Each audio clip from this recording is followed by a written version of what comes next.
Italian Wine Podcast. Chin Chin with Italian wine people.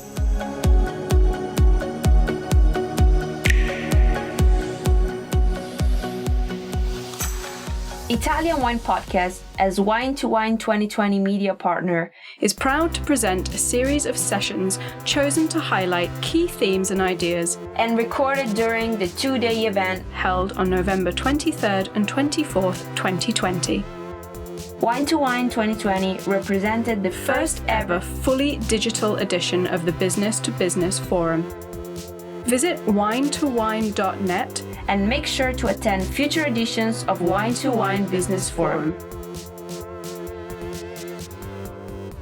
Before we begin our segment today, we want to remind our listeners that our podcast is always open to receiving donations to help keep our creative project going. To make a contribution to the Italian Wine Podcast, please visit italianwinepodcast.com or check out our social media channels. Now on to our segment.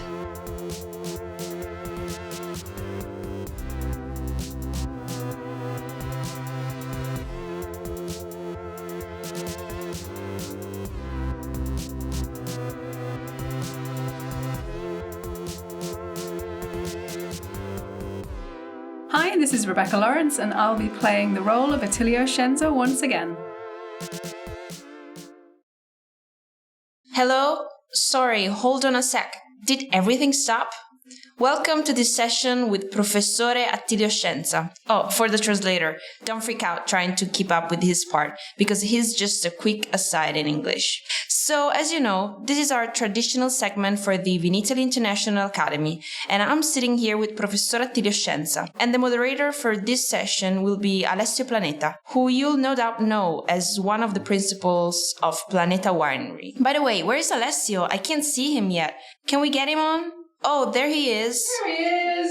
Can you hear me, Alessio? Buongiorno. Yes, Stevie, I can hear you. Okay, so anyway, Alessio is 100% Sicilian, DOCG. And by the way, congratulations, you are one of the historic wineries of Opera Wine. So they have been in every single edition of Opera Wine and will meet with all of the Opera Wine producers in person next year.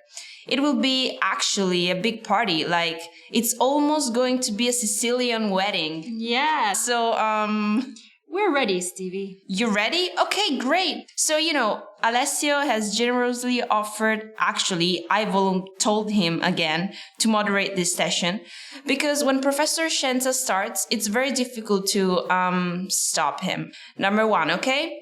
But I think Alessio is my best bud. So I would like to remind you both, okay? Both of you, go slow for the translator. And if you guys have any questions, send them our way and we will try to interrupt, his monologue in some way. Alessio, that's your job, okay? Okay. So let's try it. I know it's not easy. Once he starts, he's a machine. Nobody can stop him. We know it. Not that you mess around either, Stevie. Let's get to work because Attilio surely has lots to say. Okay, I'm leaving you. They don't want me anymore. Okay, goodbye. Have a great time. Bye and thank you. I would just like to mention that this session will be released online a few minutes after it's done recording, and it can be viewed until November 30th, 2020. Okay? Everybody enjoy. I'm leaving as you request. Thank you, Attilio, and thank you all. As Stevie Kim said, Professore Scienza has a lot of things to say, so my task is easy. In introducing him, however, I would like to take a moment to reflect and tell a quick story from the perspective of a Sicilian that will set the stage for Professore Scienza's lecture. First, we live in an age when talking about international varieties in Italy is almost a sacrilege, with a few small exceptions such as Bolgheri, Franciacorta, Alto Adige, and Menfi. We are all focused on native varieties, but there are some very interesting and funny stories on this topic in Sicily. For example, not many people know that the first Bordeaux blends made in Italy, that is, the first ones recorded, were not Fiorano or Sassicaia or some other as you might expect. They were in fact the wines made at Castello Sollicciata by Baron Spitalera. In 1858, and therefore in the pre-Philoseric era, Baron Spitaleri conducted experiments between 100 meters and 1,200 meters elevation, finding an impressive number of varieties, both autochthonous and non-autochthonous. Actually, this might be a scoop for those who have not read Baron Spitaleri's book. Here you can find the first Etna Rosso recipe. So the first Etna Rosso blend was described in the same period as Baron Ricasoli Chianti's recipe, and it included 5 to 7 parts Pinot Nero, 3 to 3.5 parts Nerello, 1.2 parts Cabernet Franc, and 0.5 parts Catarato. Baron Spitaleri suggested this recipe in 1866. Another interesting Sicilian anecdote that I heard many years ago in the story of a Sicilian who went to Bordeaux, France. He was amazed by the beauty of the vineyards of such a profitable and important viticulture compared to what existed in Sicily at the time. So he collected, let's say, under the cover of darkness, some vine specimens that traveled with him back to Sicily. Of course, in the dark, he didn't recognize all the varieties that he had collected, so he decided to call them all Bordisi from Bordolese. And on one final subject that Professore Scienza will surely touch on concerns the movement of grape varieties from one place to another. And this is another beautiful Sicilian story. I'm referring to the one about the Sicilian who had to transplant vines from one place to another. And this was obviously forbidden because the producers were very jealous of the varieties they owned. The Sicilian hatches an extraordinary plan to weave the vine shoots into bird cages and in this way transport the living material from one place to another, outside Europe in this case. So Attilio, take us back in time a bit so we can explore when and why these so-called international grape varieties arrived in Italy. Thank you, Attilio. Go ahead. Thank you, Alessio, and thank you for the introduction. That has really set the stage to talk openly about international grape varieties again, following a period of Italian viticulture that has really valued native grape varieties above all else.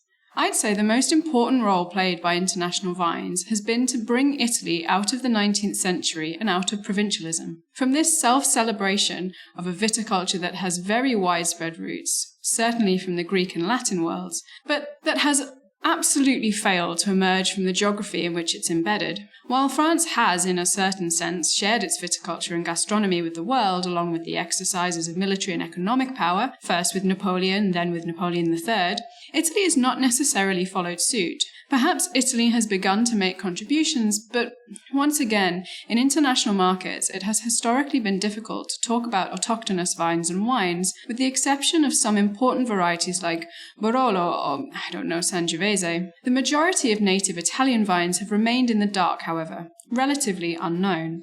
Now that we've produced wines from international grape varieties and exported these wines, the world is again interested in Italy, because at this point we are compared with our French neighbours, but also with the Americans of California or the Australians and so on. So it was a real challenge because the international vine put Italy in an international context that was not previously possible with Italian native grapes alone, because we did not have common reference points from which to begin the undertaking. I've tried to develop, from a strictly historical and cultural point of view, the role of international grape varieties without delving into their qualities or compositional characteristics. I've only tried to summarize their path in Italy and to understand how they have also recently contributed to the production of great wines in our country. Well, the first question we have to ask ourselves is, how do we define autochthonous vines and international vines? Let's take, for example, 4 bunches of grapes: Moscato, Zibibbo, Greco, and Primitivo. They are considered Italian as they are used in the production of many important wines: Muscat in Piemonte, Zibibbo in Pantelleria, Greco in many southern regions, Primitivo in Puglia. Now, if we want to analyze the origin and history of these grapes, we are confronted with the reality that there is nothing Italian about them.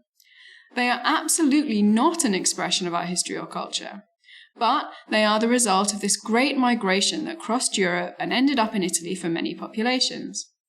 These migrations played a role in bringing these grape varieties along with them. Recently, we've begun to talk about what we can call the fourth migration, one of the driving factors responsible for modifying the gene pool of southern Italy and for modifying the genetic structure of the grape varieties of southern Italian regions. This migration occurred around the time when the Black Sea flooded due to the melting ice in northern Europe, forcing many people from the Caucasus and Turkey to come to Italy. And they were the first wave in this migration, bringing with them foreign vines. Many grape varieties, even ancient ones, are essentially the result of this migration. We may wish to make a quick phenomenological classification of how grape varieties in Italy may be distinguished. Let's start with the two large categories. On the one hand, we have the native grapes, the result of the domestication of wild Italian grapes. Here, the grand total is no more than 5 or 6 types. The true autochthonous varieties are really very few if we rely on the lexical meaning of the word alone. Autochthonous comes from Greek and literally means of the land. So we can consider Lambrusco di Sobara, Asprino, Lambrusco a foglia frascagliata, and maybe some vines with a hint of Uccellina origin. Therefore, all other vines are the result of a series of crossbreeds, what we'd call introgression or introgressive hybridization between the paradomestic germplasm of ancient Italian vines and the contribution of all this genetic material that has arrived in Italy since the Bronze Age. Here then we have two groups of grapes, one obtained from the ancient inexorable introduction of varieties such as Malvasia, Greco, Moscato. We date them back to the period of Magna Grecia, in the 4th to the 5th centuries BC. But these contributions also continued into the Middle Ages, and they have never been interrupted. The Malvasias, for example, are the result of this great expansion of wine throughout Europe, spurred on by Venice. Perhaps more importantly, in relatively recent history, we have the introduction of Cabernet, Chardonnay, Sauvignon, Syrah, Pinot, on and on. There are many more, and I've only listed a few of the most prominent, but there have to be at least 40 recent arrivals. By recent, I mean between 1600 and 1800 or so. Well, I believe that among the international autochthonous vines, we can benefit from examining a couple of paradoxes. Paradoxical ideas that serve to clear up the routes these varieties have moved along in addition to their roles. For example, we can define a vine as autochthonous if we don't know its origin. So in this case, the paradox lies in the vine's origin. Next, we have the temporal paradox. How long must a vine be cultivated in a particular place before we can call it an ancient vine? If you go to the Veneto region of Italy, they'll tell you Merlot is an autochthonous variety, even though the vine has been cultivated here for around 150 years. But for those of the region, by now, the vine has been accepted as an autochthonous variety. And that brings us to the paradox of tradition. If a vine has been cultivated in a place for only a relatively short period of time, can we consider it traditional? Or is this just a case of nostalgia? What about the discovery of hundreds of grape varieties over the past 25 or 30 years? Vines long since forgotten in various phases of disappearing, maybe just a few plants in random small vineyards. Are these still considered traditional vines that we should dedicate time and labor to? Or is it just a form of longing for the past that leads us to make these considerations? Of course, then there's the paradox of globalization. And enough for today. Tune in next Friday for part 2 of Professor Attilio Scienza's session recorded during Wine2wine Business Forum 2020. Listen to the Italian Wine Podcast wherever you get your podcasts. We're on SoundCloud, Apple Podcasts, Himalaya FM, and more. Don't forget to subscribe and rate the show. If you enjoy listening, please consider donating through ItalianWinePodcast.com. Any amount helps cover equipment, production, and publication costs. Until next time, cin cin.